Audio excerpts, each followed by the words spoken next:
Generalmente se producen cuando una placa formada por grasa, colesterol, calcio y otras sustancias llegan a las arterias coronarias, que son las encargadas de administrar sangre rica en oxígeno al corazón. Como consecuencia de esto, el músculo cardíaco no puede recibir la sangre que necesita, lo que puede terminar con un fuerte dolor en el pecho o finalmente un infarto.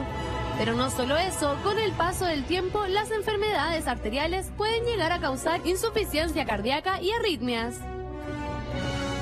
La angina, un dolor o molestia en el pecho, es uno de los principales síntomas que podemos tener al momento de sufrir alguna enfermedad del corazón. Se puede sentir como una presión en el pecho, dolor en los hombros, los brazos, el cuello, la mandíbula e incluso la espalda. La dificultad para respirar también es uno de los síntomas más comunes. Esto debido a que una persona con insuficiencia cardíaca no bombea sangre suficiente para todas las necesidades del cuerpo, lo que genera que se acumule líquido en los pulmones. En algunos casos podría ser común que las personas con una enfermedad coronaria no presenten síntomas, lo que se conoce como enfermedad coronaria sintomática. De esta forma, solo se podría diagnosticar si la persona muestra signos de un ataque cardíaco, insuficiencia cardíaca o arritmia. Aunque lo ideal es que un médico especialista nos diagnostique y nos diga qué pasos debemos seguir, también es posible que nosotros nos ayudemos con algunos remedios naturales, para así destapar las venas y las arterias. Pero sí o sí, lo primero que debemos hacer es tener un cambio radical en nuestra dieta, por lo que es mejor aumentar el consumo de vegetales verdes y frutas, además de carnes como pollo y pavo, evitando los alimentos que posean grasas saturadas o que sean muy procesados. Además, a lo anterior debemos sumarle un poco de ejercicio para así poder obtener mejores resultados en nuestra salud. Lo que expertos recomiendan es hacer entre 30 y 60 minutos aproximadamente. Pero claro está que antes de cualquier cosa, lo mejor que podemos hacer es consultar a un especialista que nos explique y nos cuente todo lo que tenemos que hacer para evitar enfermedades coronarias y tener una mejor salud. ¿Cómo limpiar arterias para evitar problemas cardíacos? Se lo vamos a preguntar al doctor Álvaro Puelma, cardiólogo de la Clínica Alemana y académico de la Universidad del Desarrollo. ¿Cómo está, doctor? Gracias por acompañarnos. ¿Se puede limpiar las arterias? ¿Podemos ayudar a nuestro cuerpo a eso? Sí, absolutamente. Primero que nada, es muy importante la introducción que hizo la periodista, en el sentido que tú tienes una serie de elementos que sabemos que deterioran las arterias, que es un proceso normal. Esto parte como a los 10, 11, 12 años, el niño comienza a tener al interior de su arteria un cambio en la capa que está al interior de esta, y esto va haciendo que a medida que pasen los años se va engrosando, y ahí vienen los estilos de vida y los factores de riesgo cardiovasculares, que es donde la medicina está concentrada en el sentido de modificarlo de tal manera que estas arterias tengan este engrosamiento lo más lento posible. O sea, la prevención. Exactamente, si esto ocurre en forma natural, imagínate lo que sucede cuando tenemos los factores de riesgo expresados al máximo, que a saber son básicamente el tabaquismo, la presión arterial elevada, hipertensión arterial, la diabetes, el enfermo que tiene diálisis, por ejemplo. Esos son los factores de riesgo que nosotros decimos clásicos. Y son modificables porque podemos comer menos azúcares, como decía ayer la nutrióloga, podemos cuidar el peso, tal como decía la periodista, haga 30, 60 minutos de ejercicio, que no necesariamente es ponerse una bolera fluorescente y hacer un runner, sino que el sujeto se acostumbra a caminar, a desplazarse más. Fíjate que lo vamos a tocar a lo mejor en algún momento y dicen, contemos los pasos, pero mientras más pasos tengas en el día, probablemente mejor va a ser tu estatus cardiovascular. ¿A qué edad me tengo que empezar a preocupar o a hacer un chequeo? ¿A partir de qué edad o siempre? Mira, yo diría que, tal como decían, 1/3 de la población se muere de enfermedades cardiovasculares. En Chile más o menos es el 27-28% según la cuenta del MinSal al 2011. Eso es mucho, 1 de cada 3. Sí. Hoy día se celebra el Día del Tabaco en el mundo, donde se supone que no debiéramos fumar los que fuman. Mira. Y eso implica 7 millones de personas. 7 millones de personas al año se mueren por el tabaco. Entonces, ¿cuándo parte la prevención? Como pregunta Julia, parte con la educación en los hijos, pero probablemente después de los 35 o 45 años es como cuando yo voy a recurrir al especialista. Y ahí viene un tema muy importante, que es lo que ustedes están haciendo, que es educar sobre los factores de riesgo modificables. Pero hay algunos factores de riesgo que son no modificables. Hereditarios. ¿Cuáles son? Uno, el género. Los hombres nos enfermamos más que las mujeres de lo cardiovascular. Con las mujeres vamos a tener un aspecto, y me va a permitir un minuto, en lo que hace referencia a, y aquí está la psicóloga, a lo que hace la referencia de mente y corazón, que es un tema muy particular y que está emergiendo mucho en cardiología. Muy importante. Sí, después guarda esta pregunta. Eso Pero es muy importante. ¿Uno se puede morir de la rabia? O sea, ¿te puede venir un patatús? Absolutamente. ¿De una rabia grande? Absolutamente. Mira, Entonces, importante. fíjate que esto es lo que estábamos hablando de los factores que son modificables, hay algunos no modificables, y donde Vicky estaba haciendo el comentario de la herencia. Si yo tengo un padre o una madre que ha tenido un evento cardiovascular joven, se dice por estadística, infarto antes de los 55 para ser hombre, o mujer antes de los 65, a eso le podemos agregar accidente vascular, resulta que ahí tienes una mochila enorme de riesgo, y eso significa que vas a tener que preguntar si en tu familia existe la posibilidad de enfermedad vascular precoz. Y en ese sentido, doctor, por ejemplo, yo no tengo antecedentes cardíacos, que en mi caso sí tengo y ya no importa, pero yo no tengo antecedentes cardíacos.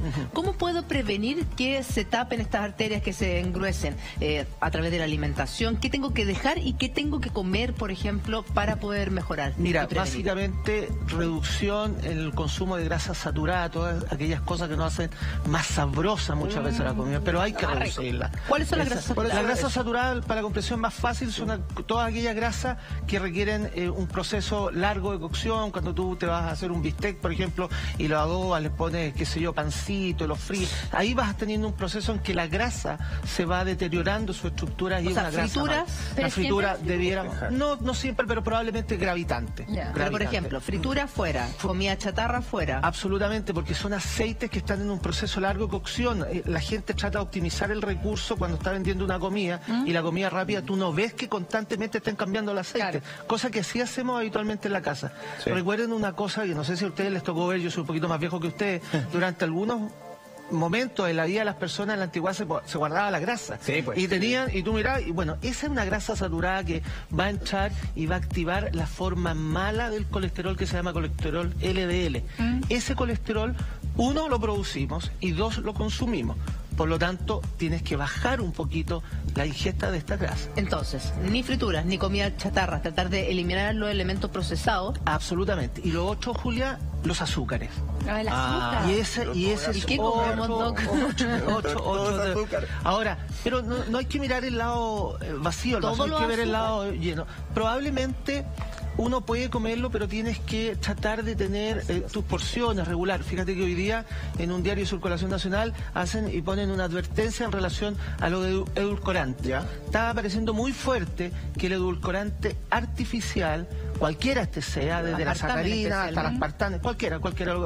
La investigación dice que cualquiera tiene efectos que son benéficos porque no es el azúcar inmediato, pero es tanto el volumen que le echan los sujetos para edulcorar su comida que la insulina se engaña. Y la insulina es una hormona fundamental para nosotros, pero es una insulina que promueve el que tengamos más guatita, el que tengamos más grasita, y no nos lleva por el... O sea, tampoco es tan bueno ocupar tanto endulcorante. O sea, todo en su justa medida. Dejar el azúcar, pero no... Y, por ejemplo, en ese sentido, reemplazarlo por stevia.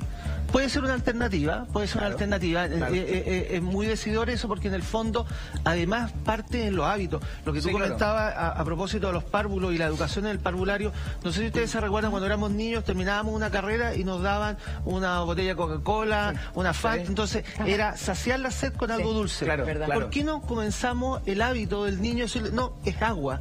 Y si tú te das cuenta, en algunas casas, ahora lo que se toma es agua. Doctor, a la hora de solucionar este tema, mucha gente históricamente ha tomado una pastillita que es mundialmente conocida, que es el ácido acetilsalicílico. ¿Es efectivo tomarse esa pastilla una todos los días porque con eso limpio las cañerías? Sí, la pregunta es buena, porque en el fondo el ácido acetilsalicílico es un fármaco que tiene un rol preponderante en el tratamiento de la enfermedad coronaria aguda. Es fundamental, es un descubrimiento básicamente italiano, norteamericano en la década de los 70, en lo que es el setting agudo. Y después viene la modificación del proceso de enfermedad, donde tiene un rol. Pero tiene un rol cuando yo tengo un score de riesgo donde me es útil. Y para eso nosotros los médicos y los profesionales de la salud utilizamos score que nos dicen qué edad tiene el paciente, es hombre o mujer, tiene la presión alta, es diabético, es un paciente que tiene un trastorno del colesterol. Entonces te dan un puntaje y te adjudican lo que se denomina riesgo cardiovascular. O sea, no es para todo. No es para todo. No es como que uno Y se ahí pueda automedicar. estadísticamente se sabe que la aspirina desde el punto de vista de la prevención sirve. Es muy importante porque no es la aspirina para todo. Ustedes se van a encontrar de repente, no, mi tío ha tomado a los 30 años todos los días una aspirina 500, ya, bien, que lo tome. Pero la medicina actualmente se construye en lo que se llama basado en la evidencia. Y esa es la evidencia. ¿Hay algo que Tenemos lo una reemplace? pregunta en Twitter. No. Muy breve, es que yo soy alérgico al ácido acetilsalicílico. Eso. Entonces, y tengo herencia y todo el tema. ¿Hay algo que lo reemplace en mi caso? Porque si me tomo una La aspirina o el ácido acetilsalicílico es una molécula que actúa en una estructura de la sangre. La sangre tiene 3 elementos que circulan: los glóbulos rojos, los glóbulos blancos y las plaquetas. Ya. La plaqueta es como un container. No se reproduce porque no tiene núcleo, pero tiene en su interior una gran cantidad de enzimas que se liberan y hacen que los sistemas de reparación se activen. Lo que ocurre en la enfermedad coronaria es que se activan estos procesos y la aspirina como que tiene las plaquetas medio atontadas. Afortunadamente para los alérgicos tenemos, o la farmacología ha desarrollado algunas moléculas similares que no actúan en el mismo sitio. Ahora, consejo, que es una cosa que nosotros nos vemos muy frecuentemente en el ámbito de la atención de urgencia. Yo soy alérgico a la aspirina. Yo creo que en estos momentos, afortunadamente en Chile existen las redes de salud donde uno puede consultar y decir si efectivamente es un alérgico en propiedad. ¿Qué significa que sea alérgico en propiedad? Es que yo lo expongo y hace un choque anafiláctico. Porque si no, es bien importante saberlo si realmente lo eres, porque de tarde en tarde nos toca el paciente que requiere la aspirina asociado a otros fármacos y tú decís, ¿cómo lo hago? Y eso sí se puede hacer en calma, sin que tenga tiempo. tú estás muy lejos del riesgo, pero se Qué puede bueno, hacer. doctora. Danos los síntomas del clásico problema cardíaco. El clásico problema típico es dolor al pecho, opresivo, desarrollado con el esfuerzo, que una vez que me detengo cede. ¿Ya? Eso se llama angina estable. El paciente puede tener el mismo dolor, igual de opresivo, irradiado a la mandíbula, con transpiración, en reposo.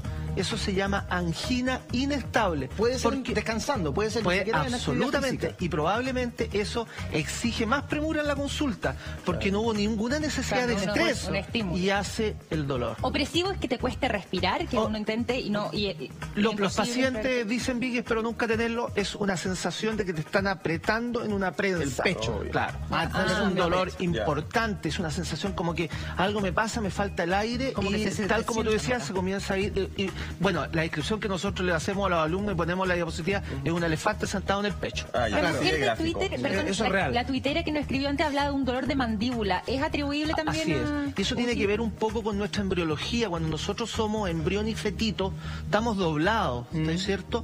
Y nuestra inervación del tórax se viene de todo lo que es la médula cervical, que es la parte del cuellito. Entonces, tú vas creciendo, unos más que otros, y el corazón va bajando y los nervios van bajando, de tal manera que el sistema nervioso se confunde y dice, pucha, parece ser que me duele la mandíbula. En realidad es un dolor que se denomina en medicina referido. Doctor, usted ha descrito 2 síntomas, uno precisamente en reposo, el otro puntualmente con esfuerzo.